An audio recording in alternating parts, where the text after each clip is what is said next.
Hey boaters, Luke May from Yacht Network with a brand new listing and a brand new season. We're kicking it off with a 1956 Chris Craft Capri. Now this was a truly one-of-a-kind vessel and a piece of American boat building history. Originally produced at the Michigan plant to be used as part of their trade show, she's been recently restored to her original beauty and is the recipient of a Bristol Plus survey.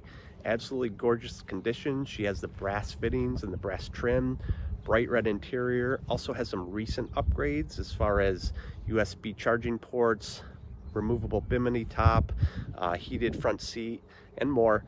Really gorgeous boat. Love to show you this one. Let's do a walk around and take a look.